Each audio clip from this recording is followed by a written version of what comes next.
I'm Adam, I'm Ray. and we're doing our first episode on Sea monsters. of which I know very little.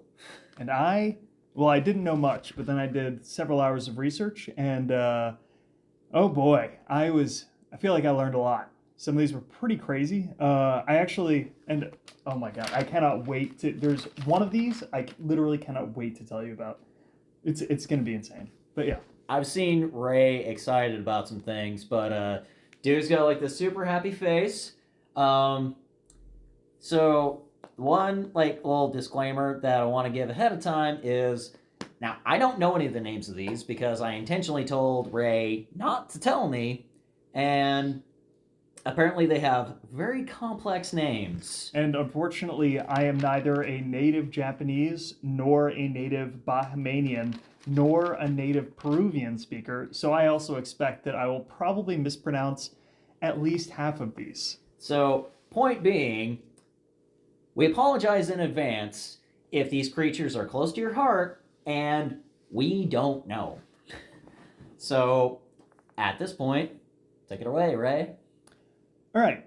So what I wanted to start off from the top was, in general, when it comes to sea monsters, monster stories, etc., humans have been sailing since the 6th millennia BCE. And, at least in the first record of human sailing was in Mesopotamia on pottery. There was images. Wait, what? Yeah, so there was images like on the side. Yeah. So okay. There was imagery on pottery of a boat sailing, which tells me that it was probably occurring 500, 1,000 years before even that. So we're talking about 9,000 years ago, people have been on the oceans. And one thing I thought was pretty cool is that when you're looking at the sort of the history of the human relationship with the ocean and comparing that to how long we've been on the water, the stories about the ocean have changed a lot. Like I'll be able, as I go into the different types of sea monsters and what each country had, it's really interesting seeing how it started off as like a very mythological sort of stories, and then over time they got sort of more specific, and they sort of dove into like the more dangerous aspects as probably more people were sailing and running into sea, what we would call sea monsters, but were also oftentimes probably sharks or sometimes other slightly different things. So, my assumption with this is, a lot of the sea monsters were either A, bored fishermen who just want to come back with a better story, or B, people's natural innate fears of what could be out there, because my personal opinion is, the greatest fear is the fear of the unknown. Oh, yeah. So, this is, their minds trying to conceive of, what could be the great unknown. Well, so I was going to get into, so this is actually really good point here. So in the 4th century, Which one? 4th century CE? AD. AD. So okay. In the 4th century AD, there was a Carthaginian sailor who said that he saw a monster of the deep and beasts swimming like luggage ships. So probably whales or something like that. Yeah. But it is definitely that, in part because people were actually writing things down, I think that people started to spread stories a little bit more rapidly, maybe.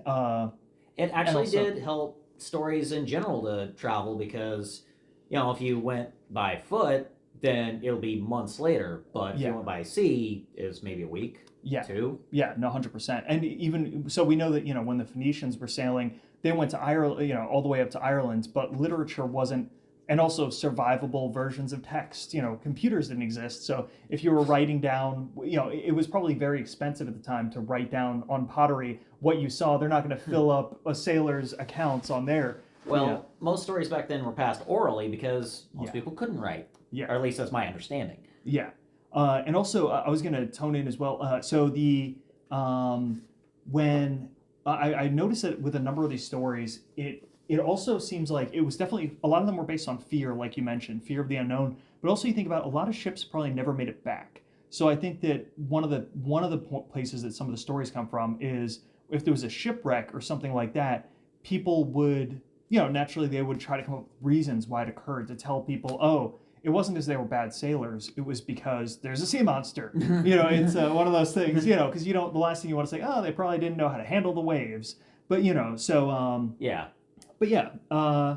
So when it comes to some of the what we would consider sea monsters, a lot of that came from sort of started around the 4th century with like when you hear about the Kraken or the Leviathans or I was Moby going to Dick. bring up the Kraken. Yeah, But a lot of those are slightly more recent, and that's really you can see the starting of what we our modern European perception of what a sea monster is comes from that 4th century with writers like Venius, and you also had in 1734 you had Hans Egede.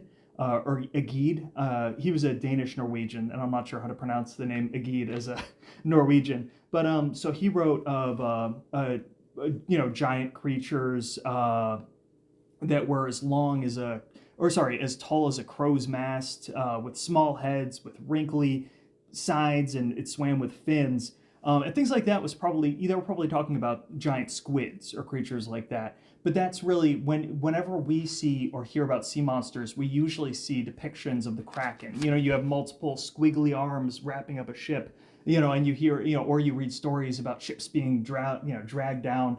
But so I guess the reason I'm bringing this up is that I think that when it comes to sea monsters and what that means, I think that we want to be careful because we already have an idea of what a sea monster is, and some cultures had a very different relationship with the idea of a sea monster. To some of them, it was pseudo-religious, or it was even and I think when I get to the Mesopotamian parts, I think that you'll be kind of interested to see, it discusses basically how creatures of the ocean came to be. They sort of have these, I'm not sure what the right word would be. It would be these sort of concepts.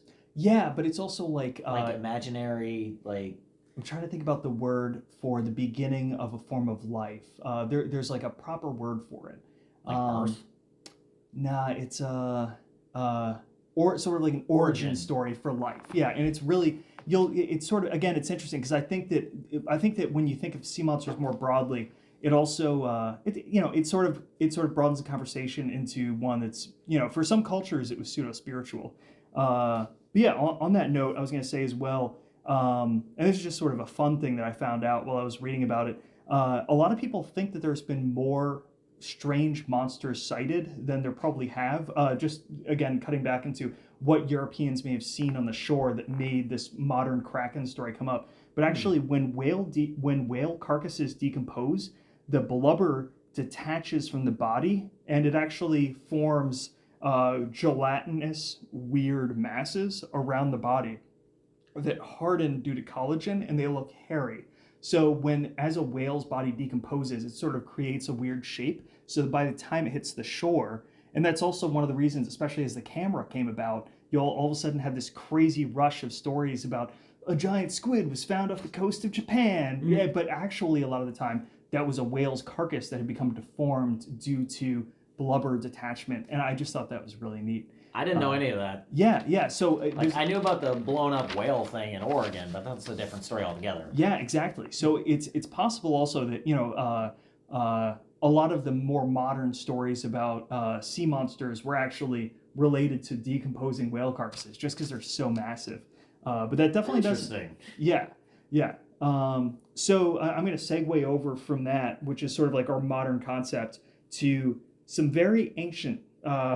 Some slightly older versions. I was going to start off with a Chinese story that I thought was really neat. So the Shen. So the Shen was portrayed... Like S-H-E-N? Yeah. Okay. Yeah. So the Shen was it was odd. And you can see this in a lot of things, just, especially because this thing was from around at least 1000 BC. So the Shen actually, it had two different stories, both of which I thought were kind of interesting. One of the terms for Shen was essentially it was a shellfish. It was both represent. Well, I guess I should say a giant clam. But it was actually. It sounds like the giant clam was separate from the sea monster, although the term it was used interchangeably over the years. But it was referenced as both a dragon, a crocodile, or a giant clam. The dragon specifically was apparently able to create illusions or mirages and change its shape, and it ate sparrows. I'm just hung up on this thing about like this creature that's somehow representative of a dragon and a crocodile and a clam? Yeah, so I Like think it's all three, because those are three very unrelated things. I think it might be related to the way the word was used. So, Okay. so Chinese classics refer to how the shen as a clam would be eaten as a salted food and was used in sacrifices to earth sprites. So we're going way back, like pre-Buddhist Chinese history, because we're talking about sacrifices to earth sprites and other, it's kind of, like naturalistic religions that I don't believe are still obviously, some of these countries had the whole communist thing, so I guess that affected some of their perspectives. But Like this is pre-Confucius, pre exactly, pre-Taoism. yeah, and we're just talking about straight Like up back when naturalist. like Lord Yu was like the primary focus of like their cultures. Oh yeah, we're going way back. Yeah. Oh wow. Yeah. So, and that's specifically for the clam, but for the crocodile. So apparently, the crocodile was shaped like a large serpent, which was sort of interchangeable with dragon. I guess the Okay, word. that I see. Yeah. And so. Yeah. Again, apparently it ate sparrows along rivers. That actually makes sense. I do know an anecdote. So I was watching a TV show, and on the show they were talking about a mutual relationship. It's a crocodile and a certain type of bird. The bird would like go into the crocodile's teeth and like eat the scraps so that the crocodile wouldn't get infected, but at the same time, bird gets free meal. Oh. So it actually makes sense. And if it turns out that if it's not that specific type of bird that does that, it would make sense that the crocodile would just tell it, no, I'm going to eat you now. Yeah. No. Or it could be the scraps. Yeah. Interesting. Yeah. I don't know, but yeah, apparently, yeah, the Shen was a shape-shifting crocodilic dragon that could also create illusions. Yeah, so I thought that was fun. That also sounds like that could be some hallucinogenic drugs taking effect too. Yeah, these people were sacrificing earth sprites. I feel like there was probably some dreadlocks involved there. Yeah. So so now moving on to a slightly spookier one that actually probably did actually kill some people. So now we're going to cut down to the Bahamas of all places, where they had the Lusca. I don't know if you ever Lusca, yeah, Never heard of that. L-U-S-C-A. Yeah. So I don't know. Have you ever heard of the blue holes in the Bahamas? Well, I know almost nothing about the Bahamas, so you're gonna have to enlighten me about a lot. So the blue holes are a geologic phenomena nearby coastal areas. They're basically, you may have seen pictures of them in the past, but they're basically just holes in the ocean floor that go down for up to I think the deepest one is located in the South China Sea, and it's 300 meters deep. That's really far. Yeah. Yeah. So this Is one. this like one of the causes of like whirlpools? No, I'm actually going to Or is mention that some completely whirlpools. different? Okay. So these are just geologic phenomena. I couldn't tell you why they exist, but I knew that they do. I think that it's probably, if I had to guess, it's probably about something about how sediment settles, or like there was probably a chamber under the. There was probably like somewhere under that like lithic structure, there was just a chamber, and then it collapsed, and that caused the hole. That's what I would assume, because it's close enough to the shore that you get the idea. At the very least, it could just be something we don't know yet. Yeah. Well, no, I'm sure. Or at the very least, we just don't have the answer readily available. Yeah, I'm sure Which I can accept that. Yeah, I'm sure there's a geologist out there that can provide the right answer. But yeah, so the Lusca was apparently a man-eating massive giant octopus, which Bahamian culture also said could have been a giant cuttlefish, a half dragon or a half octopus that was 23 meters long. But actually, you say half dragon, half octopus?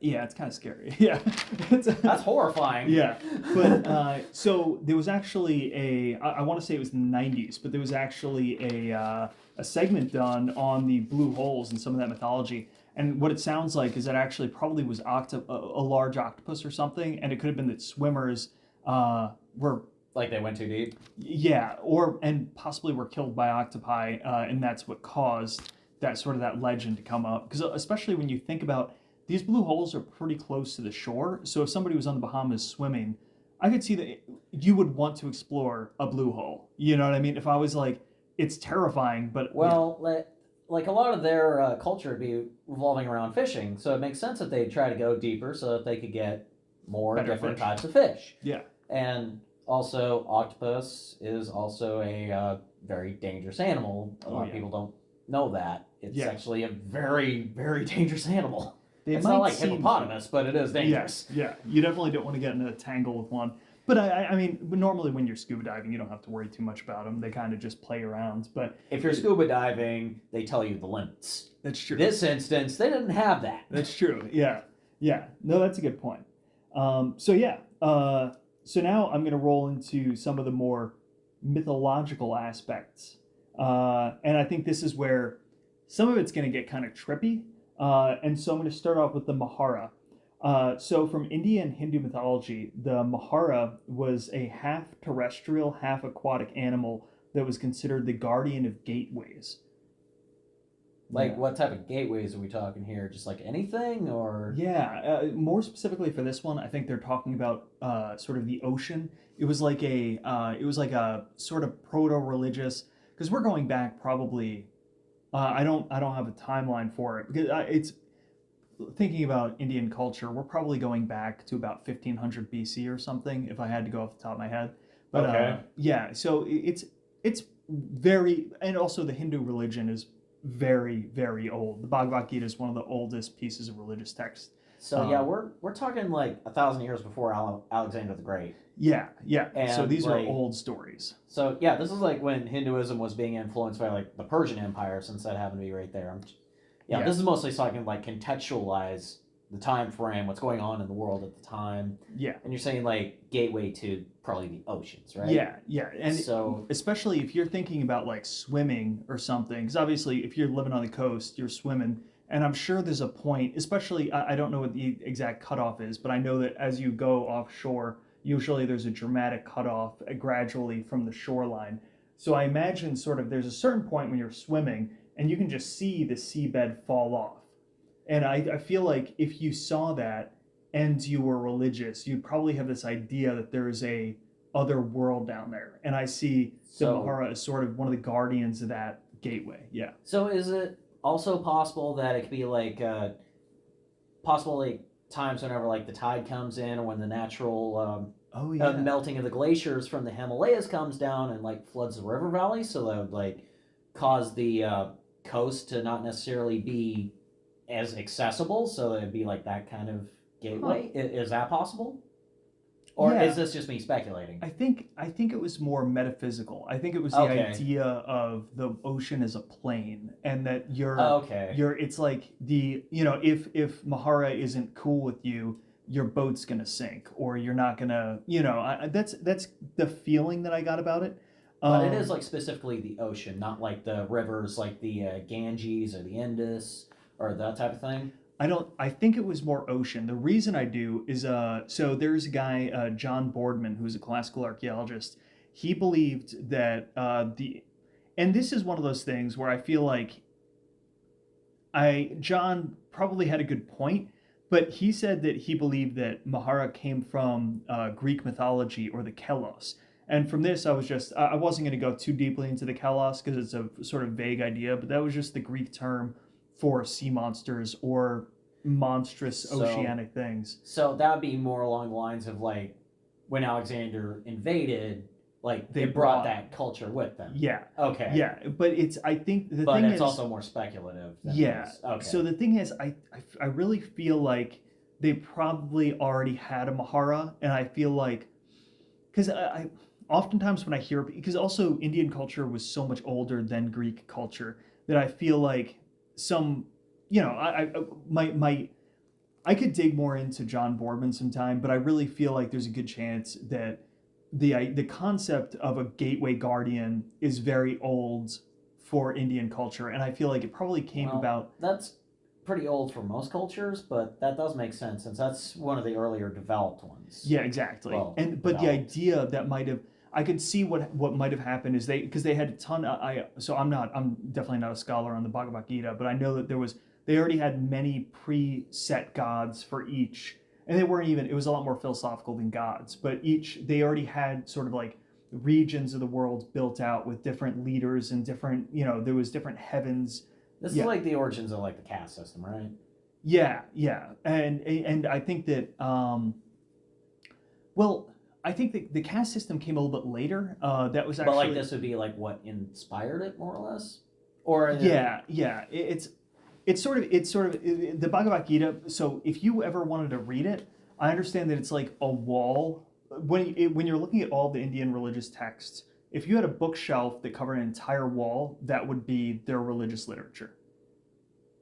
Yeah. So I don't. That's what I've heard. What I'm worried about doing is trying to sum up too much or too little. But it is because I will say that one thing that's really interesting when you compare Indian religion to ancient Greek religion is that like you did in the Bhagavad Gita, you had multiple, the first instances of Krishna and some of the gods came down from the heavens and they, became involved in the affairs of men and all that, and that was sort of like, if you read old British interpretations, there's a lot of that. But like the comparison is, think about the Odyssey of the Iliad, and the Iliad, you literally had Achilles fighting the god of a river. There was one battle outside of Troy where he fights a river god. And it sort of has that same idea where like in the Bhagavad Gita, like you can see how when it comes to like a lot of, what's in the ocean, it becomes sort of almost, the mythology leads to like a philosophical perspective of gateways and doors and all of this. So it sort of, yeah. Okay, I mean, it's obviously far more complex than I am aware, and I also find it fascinating, yet I know very little about it. So, sorry to completely draw us completely off track from this, but... Well, I mean, I think it's good to know I think it's good to discuss this stuff, because I feel like part of that, like when you look into a deep ocean when you're swimming or something, you sort of face the unknown. And I think that what some cultures and societies have done is when they face the unknown, they created mythologies about it. When you look at the sky, you come up with gods, Well, also, like, our mythologies are naturally, like, reflections of how we view our own culture, which is, like, why the Greek gods are as petty as they are. Mm-hmm. But, like, it stands to reason, which is also, like, why different gods have, like, different symbols to represent the exact same thing. So, and in the same way that I think that you look at the ocean and people come up with mythologies or sea monsters, it's kind of like if humans have looked up at the sky, and what do? They came up with mythologies, and you had Lovecraftian horror stories or alien stories. People are talking about how an alien came down and probed, you have all these things, but like... people do that same thing every time. It's like when they look into the woods, they both form Sylvic mysteries, or, they talk about, Artemis and Apollo and all these odd, I guess Apollo is the sun, but, Artemis in the woods and, wood sprites. Yeah, it's weird how people seem to like, whenever they look into a certain part of the world, they suddenly start delving. They both form a mythology and they form these horror stories of monsters in the woods or in the oceans or whatever. Well, like on that note, I mean, that famous Mark Twain quote, be careful when ye fight monsters, lest ye become the monster, for when you look into the abyss looks into you. Whoa. I feel like that's the exact direction we're going here. Yeah. Yeah. Because like that does tie it right back to the whole sea monster thing. Yeah, no, 100%. And it's one of the few Mark Twain quotes I actually know, even if I did get a couple of words wrong. No, it was and I think that people only remember the abyss part, but I feel like the early parts, the sort of the beginning of that concept is almost the most important part. Well, it all goes hand in hand, but like if you did just that latter part, which is what was at the beginning of the movie The Abyss, you still get the point. Yeah. But the whole quote was used before the beginning of the song "Kids" by MGMT. Oh. So like they show the whole thing before the video actually starts. That's the only reason why I know the whole quote. Oh, nice. Yeah. But yeah. All right. From here, we're gonna dig into Maori. Now, I think that I really am looking forward to this because I know very little about New Zealand, and I absolutely like of what I've seen, I love their tattoos. I love the whole Maori concept. I love all of it. I So really am looking forward to this one. yeah, so Maori, I think it's also it's kind of funny because I feel like so far what we've talked about, like the Europeans, sure they would sail in the oceans and they would discover. And I've got some more European ones I'm going to talk about later. But so far what we talked about is sort of like literally what monsters would look like or mythology. But the Right. Maori were the most involved in the ocean. They're the descendants of Pacific Islanders who would just travel. They could tell where they were by tasting the water. I don't know if you Wait, knew no, that. Yeah, really? yeah, that was actually a part of early Pacific Islander cultures, and they some of them kept that skill through, but Like I because knew they used the Southern Cross, but I didn't know much more than that. yeah. So when you're sailing, it's actually kind of a fun thing. But you can take because of the way that the ocean currents work. You can if you literally live in the ocean, you can tell where you are roughly by the taste of the water. So like the currents bring in different like Nutrients. flavors, so to speak. Yeah, but I mean it's I mean, probably I know it's like different nutrients and whatnot, but I have to view it as like different flavors because yeah. that's how your body perceives it. Yeah, no, it's true though. It's and also obviously they knew the maps of the stars, so they could just look up real quick and figure out where they were. Yeah. But because I think what's interesting, so specifically it's the Taniwa. So the Taniwa, it's a Proto-Oceanic term. Originally, it sort of meant monster, but the thing is, the Maori came to just use it to mean shark. The Tongans and Newicans eventually Americans? just called it just other groups Okay. other groups that lived in that same area, kind of like the Tongans. Okay, like I'm familiar with Tonga, but I wasn't And familiar with the other one. I've got it written as Newican, and I'm sure I'm pronouncing that wrong, but yeah, so they called it specifically a dangerous shark, and then eventually that sort of morphed into, and some other Pacific cultures call them sharks that eat people. So I guess what I'm getting at here is that like, so originally, proto oceanic cultures just sort of called them monsters, but then because the Maori knew the ocean so well, it almost became scientific. It's like they knew they didn't have the same problem that Europeans had, or Chinese sailors had, or Indian sailors had. It's that because they were living the ocean life, they didn't have to call them monsters because they knew they were sharks. You know what I mean? It's like they knew what these things were, so they said, "Oh yeah, that's one of the that's a taniwa. Yeah, that's one of the sharks that eat people." Because like you can see it start off monster and then shark, and then eventually they So as opposed to the evolution of the mythology growing, it actually contracted. yeah. So it really That is very rare. yeah, and it makes sense though because it's like you would once you know what you have to worry about. Like if you know a certain shark isn't going to eat you, you know it. Like you don't need to have a scary word for it, but you keep the scary word for the creatures that you know are dangerous to you. Because once there's no uncertainty, because even when you think about like what sea monster means to us, we don't call sharks sea monsters anymore, even though Oh, they are what Europeans were talking I about. think of it more like dangerous food. Exactly, yeah. But it's like, what do we call sea monsters now? It's the things we don't know. It's the Right. giant, it's the colossal squid, it's the creepy, huge creatures that we suspect live in I was gonna the say the things that could potentially live in the ocean that we just don't know about because exactly. we just haven't scanned enough of the floor. So I think that this was a really good example for sort of like, it's almost like the Maori were ahead of the curve when it comes to this whole concept because we keep sort of like the idea of what a sea monster is keeps shrinking in a way as we learn more. And I think that the same you can see the same thing happen with the Maori because they understood. It's like again, it's kind of like once you face your fear, you sort of realize that maybe like when it comes to bears or something. Yeah. So I was actually gonna ask, like, or because I was thinking of it being like, since they live on the ocean, obviously their diet would comprise mostly of like fish type things. Would it be like a passage into like adulthood for that culture to hunt one of these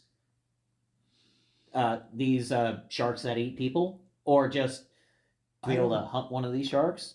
I'm gonna say no. So I'm not I'm not a Maori expert. But I'm going to say no on that, just because Okay. there was a lot of terrestrial warfare occurring between tribes at the time. So I think Okay, that that, I didn't know about. yeah, so that was, so things like, oh shucks, I can't remember the name. There was a club that they would use. The Hawaiians use it as well. But I obviously, think I know what you're talking about. yeah, so there was a lot of intertribal warfare that occurred in the Pacific Islands. Mm. So I think that there were probably most of the coming of age probably involved pseudo militaristic things, just like any other culture. Okay, I But didn't know if it'd be like a form of like training, if you will, for so like being able to swim better or something. I would love to say yes, but I also suspect that Well, also, it doesn't. yeah, It sounds like we just don't have enough proof for that kind of thing, so there's no actual justification to say yeah, yes. yeah. That I can accept. Also, I personally think that if you're trying to hunt a shark that you know eats people, I feel like nobody would send their kid into that. That would be Well, like there's a lot of Native American cultures that like that's true. a passage into manhood, if you will, was like hunting a bear, hunting a lion, hunting a jaguar. You know, those types of things. In Kenya, they still have those types of things. Like That's hunting true. a cheetah is a passage into manhood.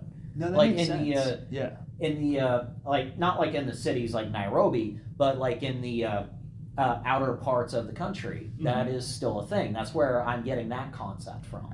I just think I also admit I could be wrong. I think the main reason I don't think that would be the case is because it would probably take a team of people to kill a great white, and I just even In if theory, even yes. if you did kill it, then again the shark tooth necklace comes from the Pacific Islands, so that'll be interesting looking into. That could be. I would definitely. I could dig into that. I'm actually gonna. Yeah, I'm gonna keep that in mind. I kind of want to look into that now, but Mike, for now, we don't know, but that's okay. I don't know. It's just it seems like it'd be very like I suppose like it would help break down the mythology of the creature if like Yeah. a rite of passage, that's the term I was looking for, would be to kill the thing that's scaring you more than anything else, Mhm. especially when it's not a person. Yeah, absolutely. Yeah. Huh. No, that's interesting. I hopefully not, because I feel like you'd lose a lot of good kids trying to. I'm not saying it's a yeah. good idea. It's obviously not. Give me a spear. I'm going after that great white. You know, give me a baseball bat shaped club, and I'll go destroy it.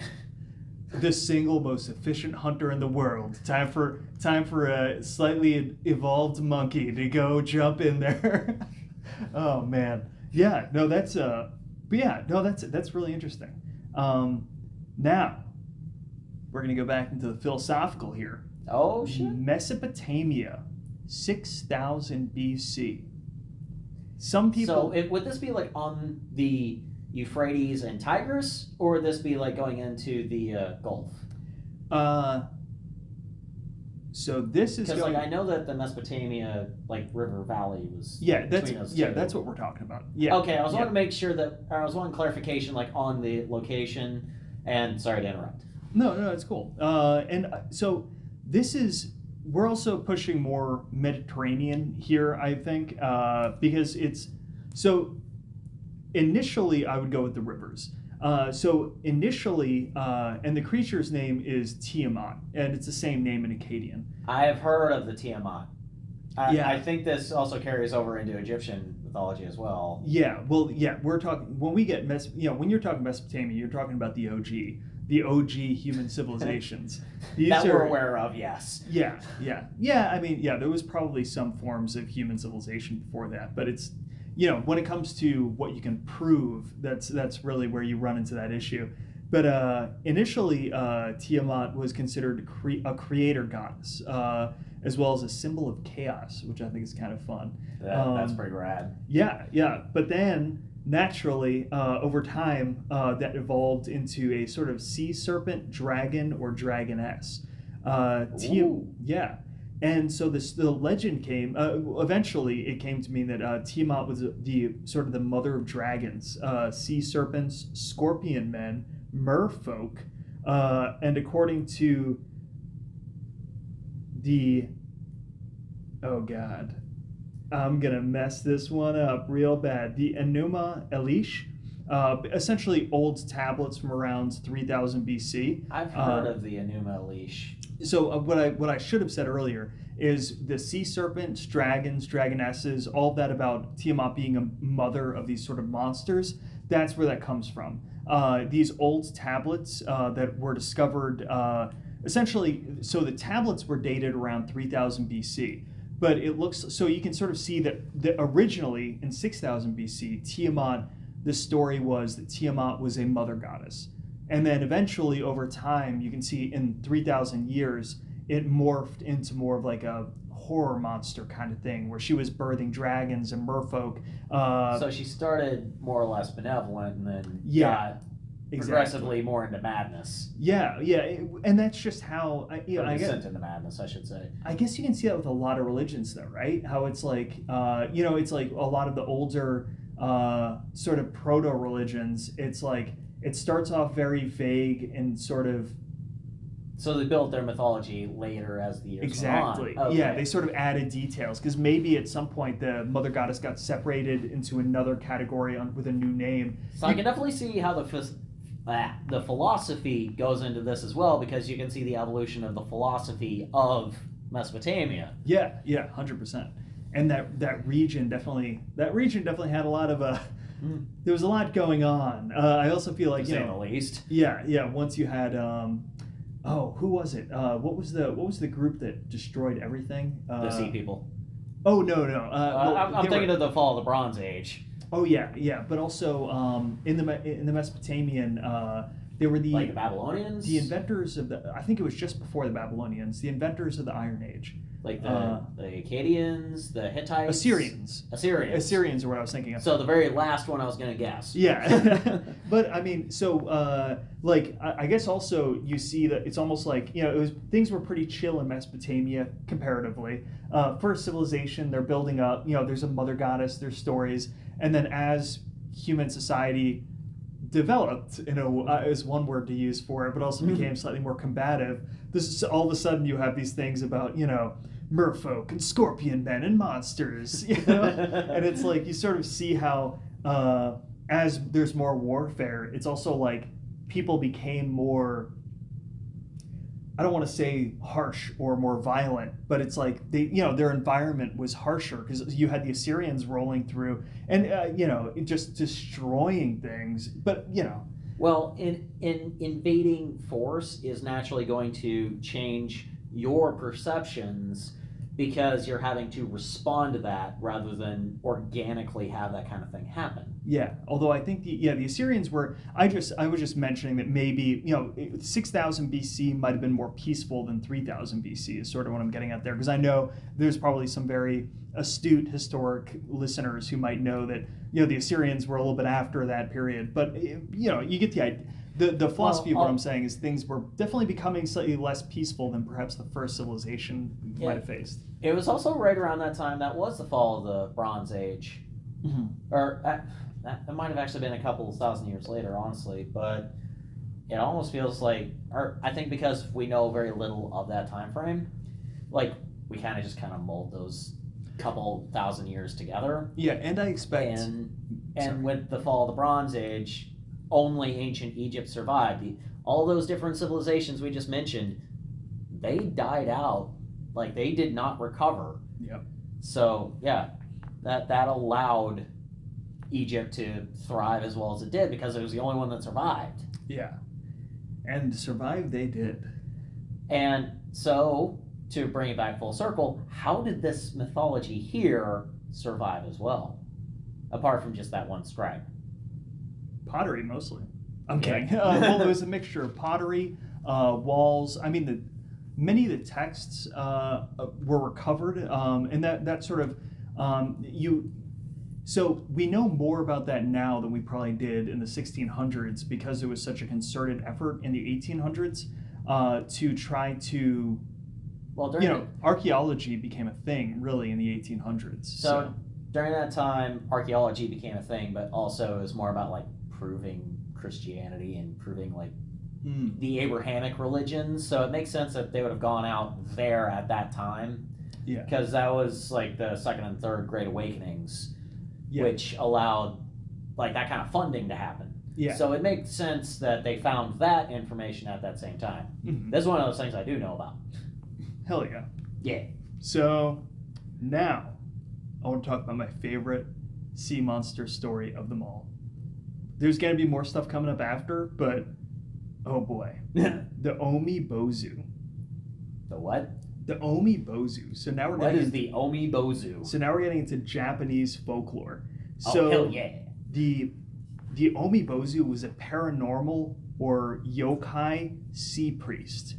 A sea priest? Oh yeah, you're gonna like this. So the sea priest, essentially, if you were a sailor sailing in calm seas, suddenly they would turn tumultuous, and so the yokai, it would be sort of in the form of a giant's bozu head, which is like, have you ever seen a Buddhist statue?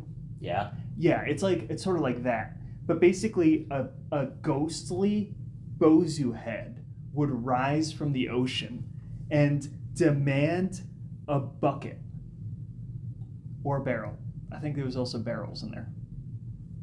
Okay, to ask the obvious question, why? Why ask for a bucket?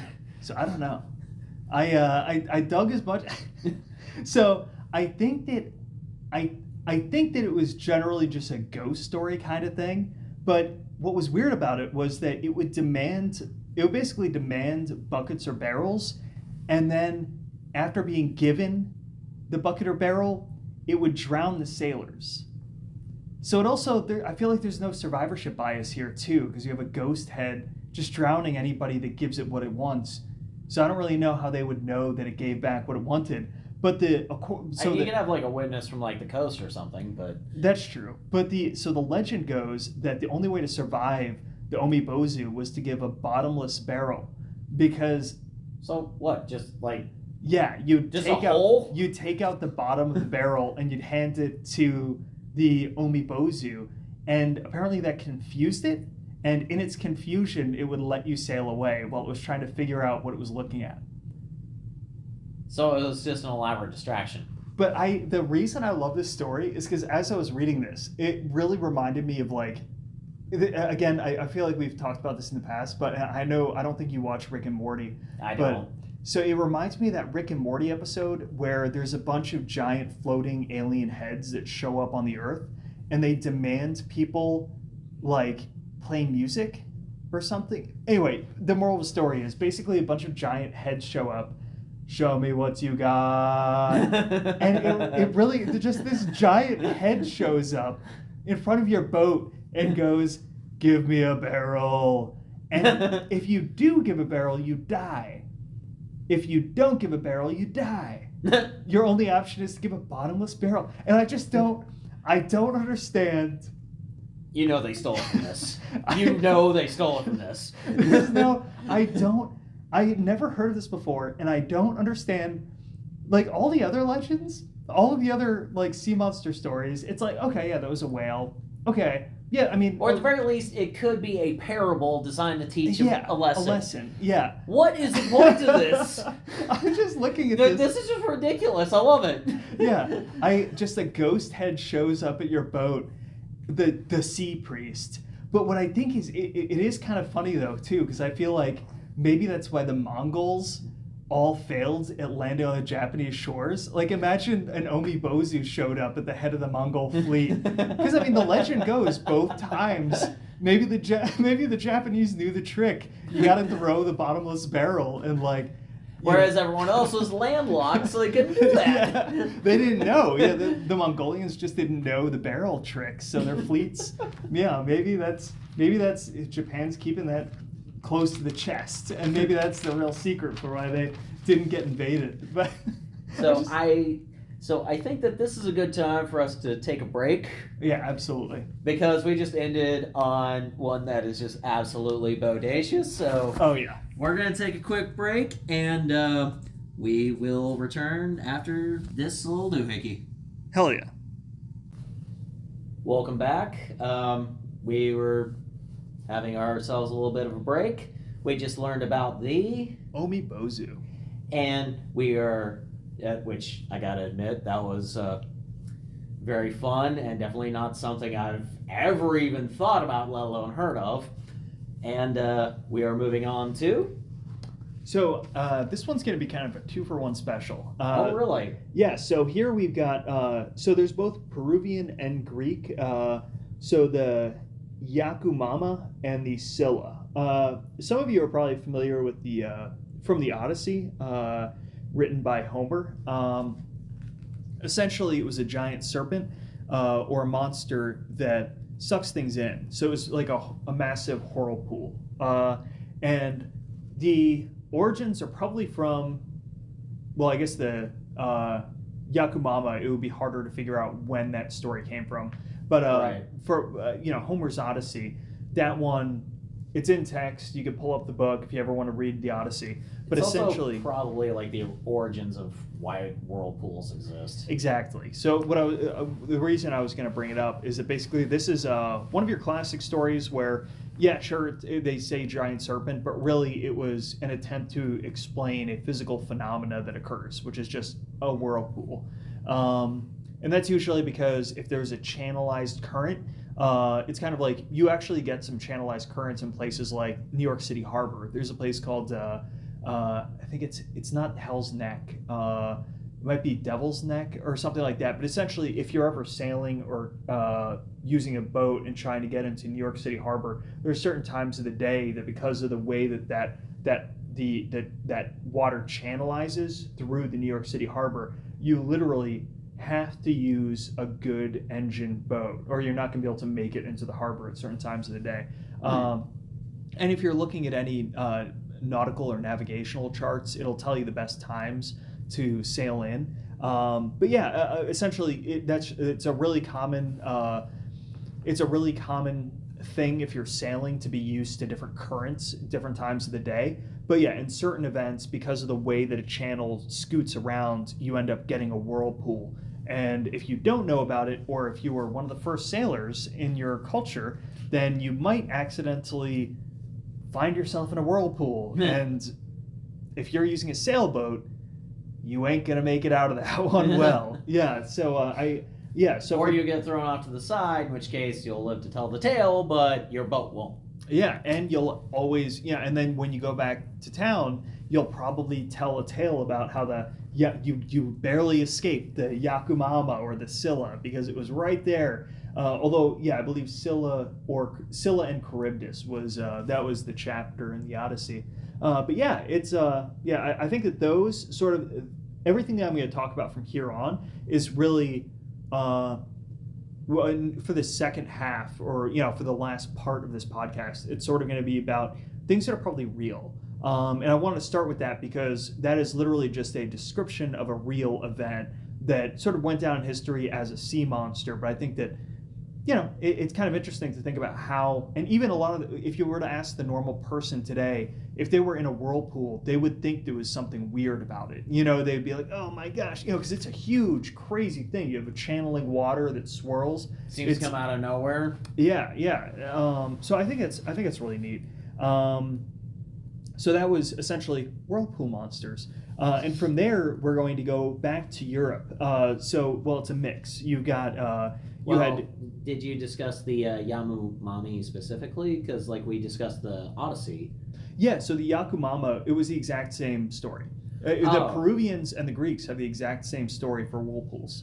Yeah, they both say it's a giant serpent that sucks water down and creates a whirlpool. So it's literally the same mythological creature, but from a Peruvian indigenous culture and from ancient Greek cultures. Well, I didn't know if there was a really cool Odyssey type story to go along with the Peruvians, or if there just are no surviving texts. Sadly, no. It's just it's an indigenous story about a creature that exists off the South American waters. Although they probably have a different name for the oceans and rivers, right. But rivers can also have whirlpools. So but it's okay. Yeah. And I just wanted to hit that real quick. Yeah, no, that's a good point. I should call that out. But yeah, so next up, going back to Europe. Yes. So this one, what we're going to talk about is it's the same idea. You've got multiple cultures that talk about essentially the same creatures. So you have in Europe, they around I want to say it was the 1800s. You had devil whales. Devil whales. Yeah, and the Norse also discussed these as well. And there was also the Oronod. And essentially, what all these stories were, these were so in different areas. The stories started up at different times, but usually some of the earliest Norse stories for these came up around the 1500s. And so the Japanese also had stories about these. I'm probably going to mispronounce this one as well, but Hegayo. I'm again mispronouncing things, but yeah, essentially what all these stories were. So we had, so you had British, Norse, probably French sailors too, if I had to guess. But essentially, what all of these stories were was about island-sized monsters, and sailors would see these things that they thought were islands, and they would pour it up. And I think what the story is really coming down to, for some of them, it was for the Japanese, it was the California gray whale. And for others, it was probably similar, just large gray whales or whale. Because, I mean, some of those creatures are 73 meters long. We're talking about huge creatures that look like... For those using the English imperial system, aka what we use in America, 73 meters is, what, 200 feet? Yeah. They're about... Okay. Yeah, they're fucking... Sorry, I shouldn't curse, but they're massive. These are huge, huge creatures. And so sort of what happened is, I think people probably saw them, and then in some cases, if you were to kill the whale, presumably while trying to escape, it would sail down. So specifically, I think the Japanese have some of the best descriptions. They considered that the California gray whale was a very dangerous animal to hunt. And I don't think it was because the whales were destroying their ships, probably. But more specifically, if you were trying to hunt these animals, I think that what would happen is if you were to harpoon them, what the sailors might not have realized is that the whales were large enough that they could pull your boat or destroy the bow of your boat just by accidentally hitting it. So if you're intentionally harpooning a California gray whale, which is, these ones aren't 73 feet. It's more the blue whales that are, 73 meters. It's more the blue whales that are getting up into 73 meters. But if you're harpooning a gray whale, which is still significant, they're several meters long, but like, if you were to harpoon... It's more dangerous to you than it is to try to kill it. And honestly, some of the whales, they would notice a harpoon, but they're so large that if it's coming up out of the water and you're trying to harpoon it, you might be collateral damage. So is this where we get the old 1940s stereotypical whale coming up, splitting the ship in twain? Yes. Okay. And I really feel like with these, it's like us stepping on our own feet and then complaining. Because it's really you're rolling up to these whales and you're sticking them with spears, and they accidentally sink your ship. It's not really a sea monster. But then, of course, when they get back to shore, they'll tell these stories about, there's a great beast out in the seas, Moby Dick.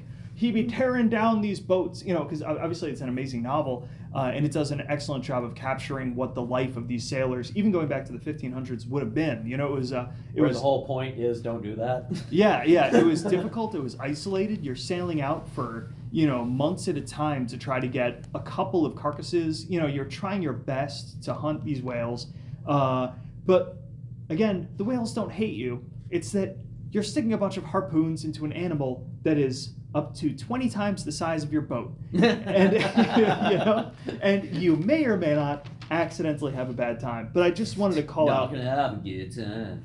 Exactly.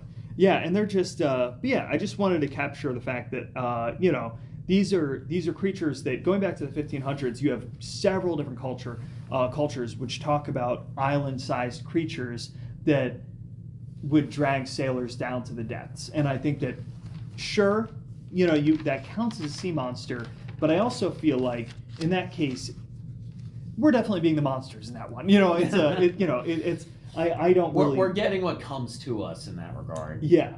Now, when it comes to large animals, I don't know what to make of this one.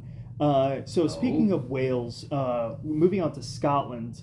So there's the Corian, and I don't speak Gaelic or Scots, Celtic, or whatever language this comes from.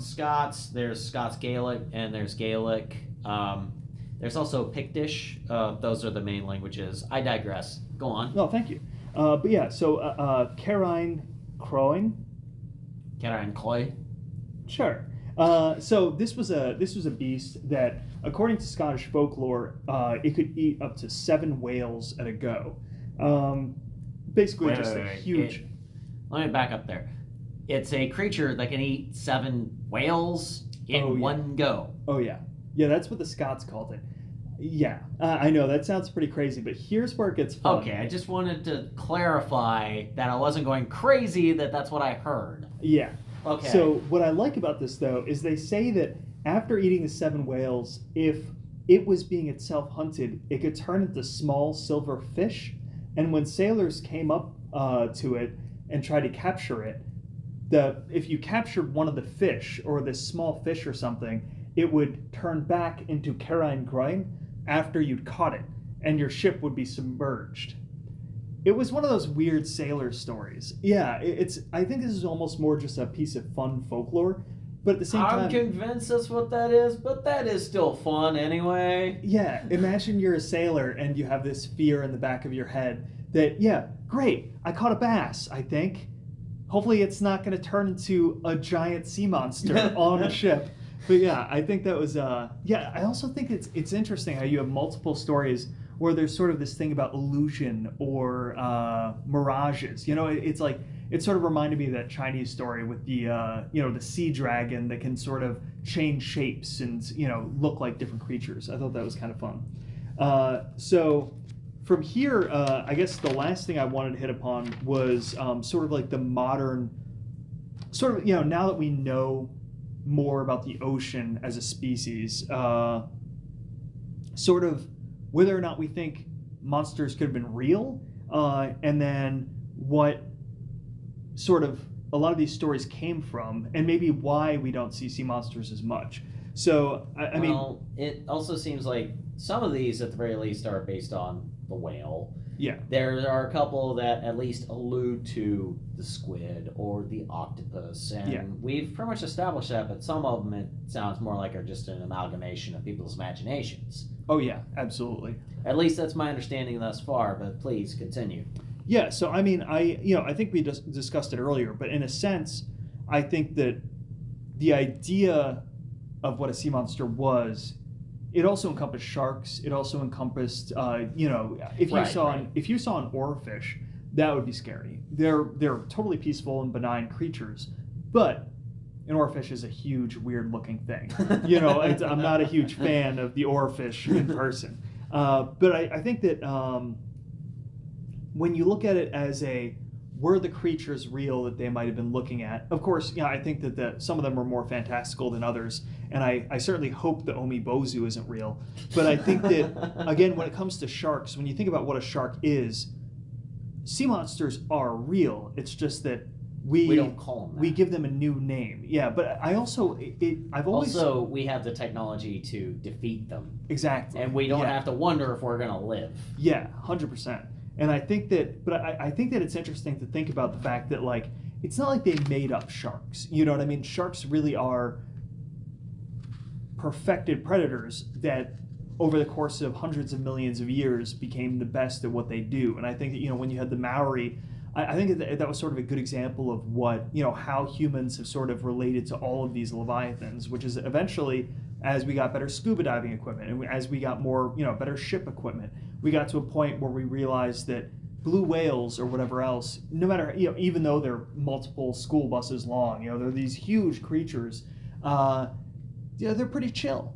Yeah. It's like they're just scooting along, doing their thing. Are they leviathans? Yeah.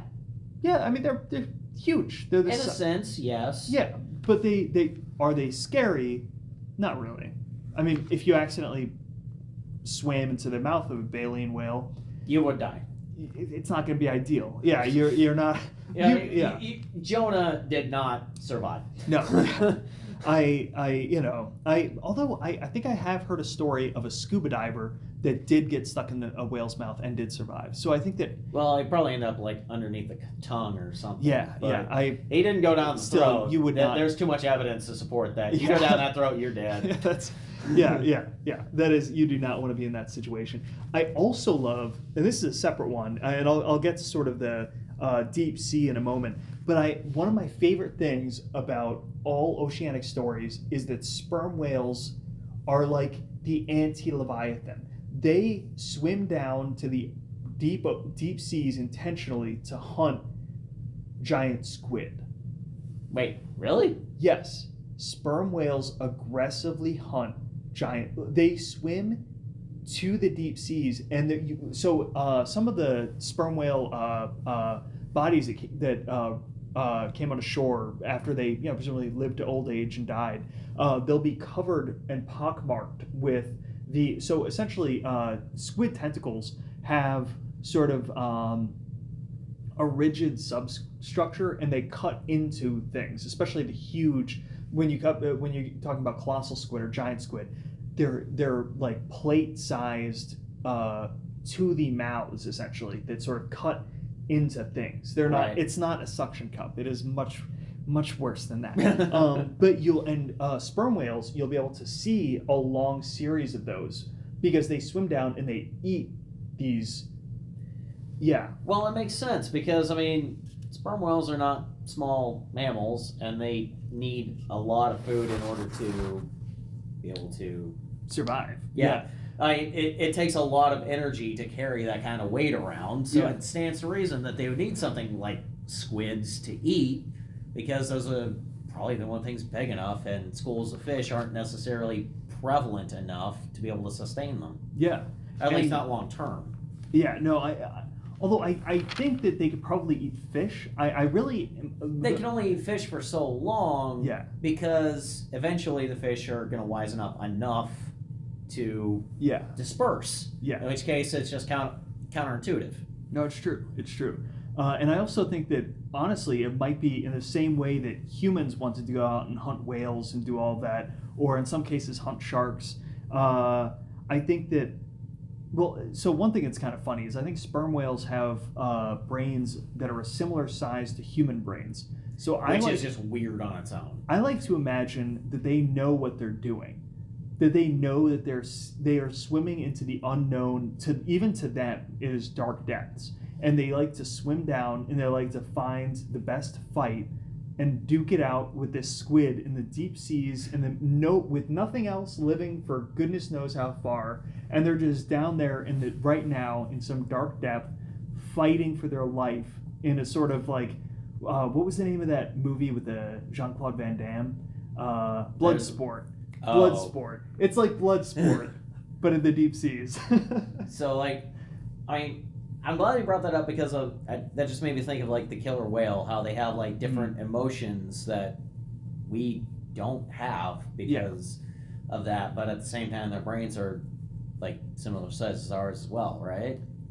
Theirs are probably a little bit smaller, but they do process complex emotion. Yeah. Yeah, they've got I want to say it's 13 emotions or something like that we just don't have. Really?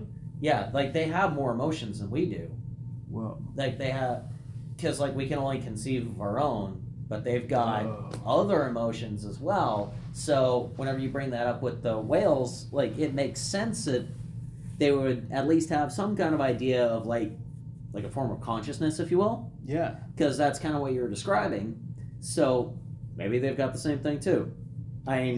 I'm not an oceanographer, so I'm not going to pretend, or marine biologist, I should say. Mm-hmm. So I'm not going to pretend to have full knowledge of that, but I am at least aware of that. So it's quite possible that there are things like that go on, but their form of consciousness would obviously be very different from ours because they solve things differently.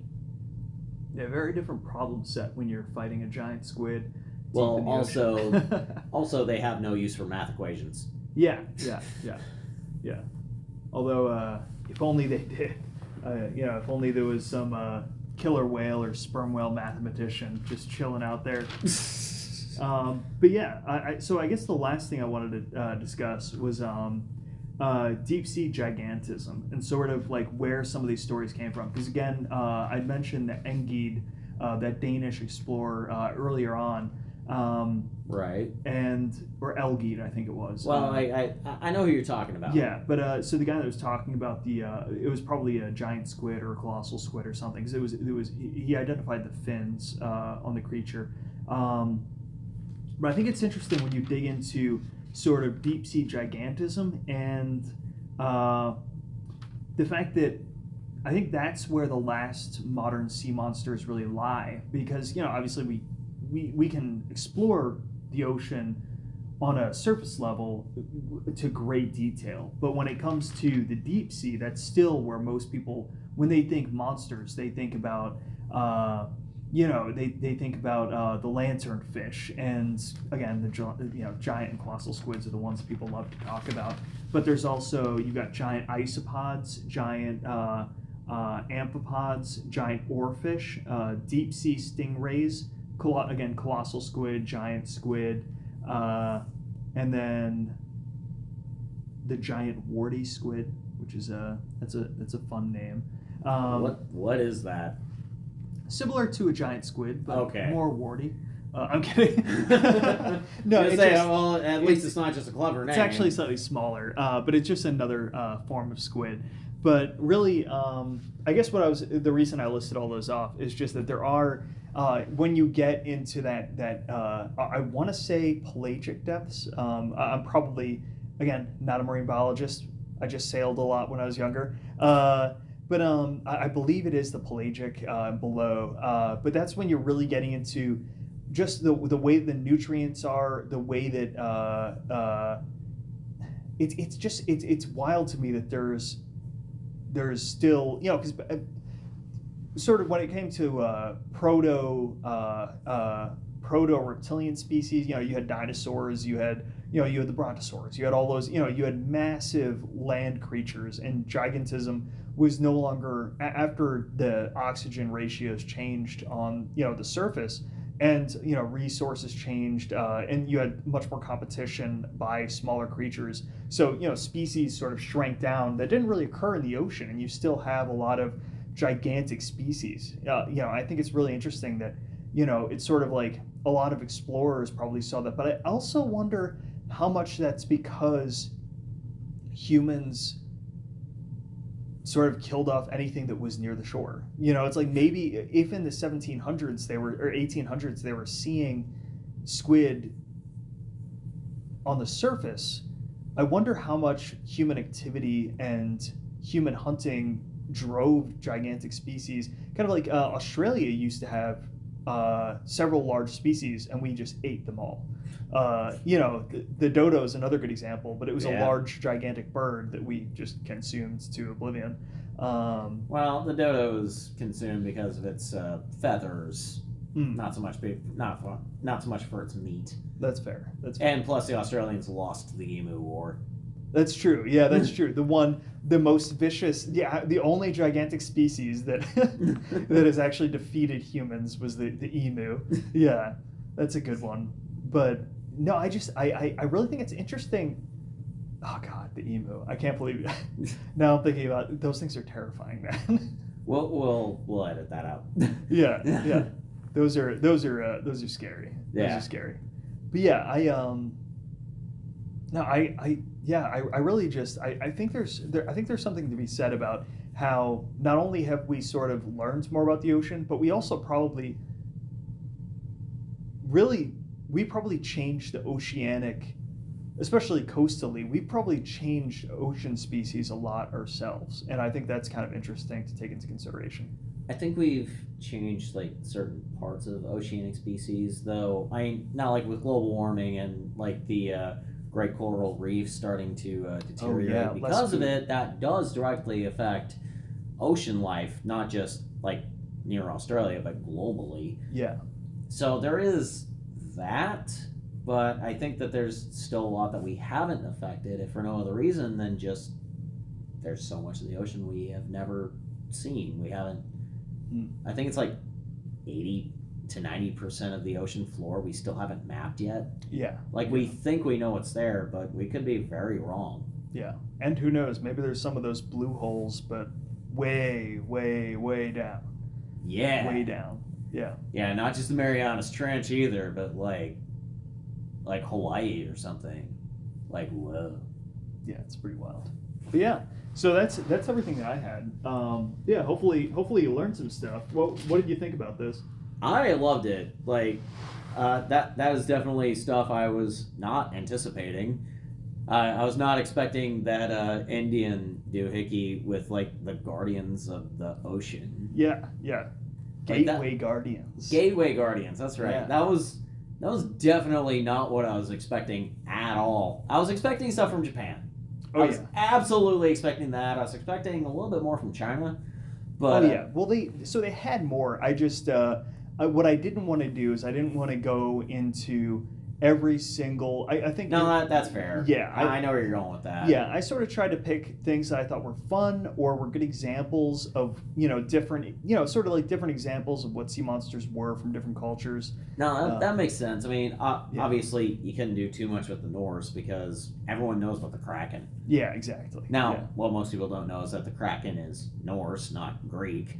But Yeah. beyond that, everyone knows about it. Like, that's what the giant squid became, even though it wasn't like officially discovered, so to speak, till like 1903 or something. Yeah, and I think they only just got the first photograph. I think the Japanese got one. I want to say it was a few months ago. They actually got a photograph of a live squid.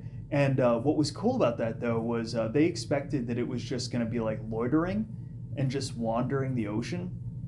No, it aggressively hunted around the camera. It actually was darting into and out of its vision range. Yeah. So they are pretty terrifying in that perspective too, because they are kind of like any octopus. Essentially, their whole body is a part of its brain, so it's much more intelligent than you would expect. Because it's also people are still figuring out how octopi brains work, and in the same way, because and thinking about that, we've had octopi that we could study for probably over 100 years. It's been a while. Yeah, as opposed to these gigantic creatures that obviously you can't unless you build a lab where they live, and because they unless can't you build a survive. Sea World for it, you're not going to be able to. Yeah, and so and then you got to feed it. Given their mass, they could theoretically also be more intelligent than even an octopi or an octopus. I should use the right. Yeah. Well, both octopi and octopuses are both technically accurate. True. You're right. Yeah. But yeah, like I was definitely looking forward to the Maori thing because for our listeners, I didn't know that was coming, and yeah, I definitely enjoyed that. I kind of wanted an African one in there. Oh, that's a good point. Yeah.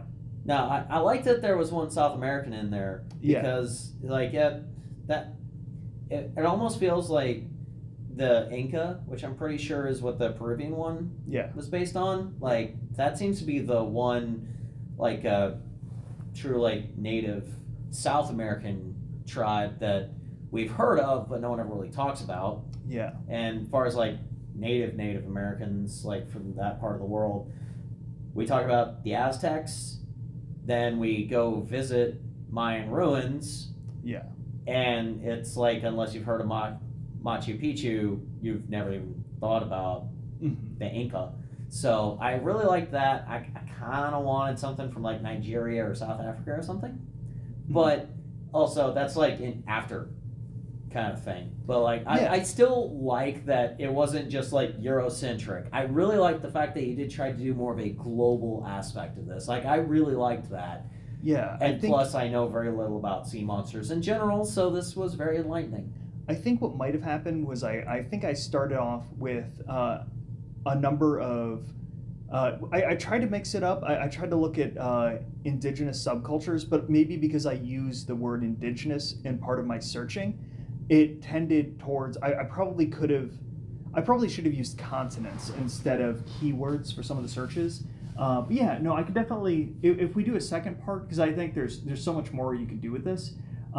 If we end up doing a second part, I'll definitely focus on the African continent, because that's you're although what I expect is a lot of stories are going to be similar, but it'll be interesting looking into what stories are different, and what other creatures are from that continent that are also interesting and new. And yeah, I'm sure there's some really cool stories that can come out of there. And also, I didn't really go into Indonesia. I didn't go into Indonesia's absolutely going to have some. I didn't go into Korean. Yeah, no, it's a good point. Now that we're going through them, Listeners, I'm leaving all this in, and we're going to do part 2, but I have no idea when. Yeah, and any recommendations would be appreciated too. Really, I just sort of started off with what are I started off looking at sort of what people usually think about, which is the Kraken or whatever, and then I tried to sort of branch off from there with a couple of keywords, and then looking at different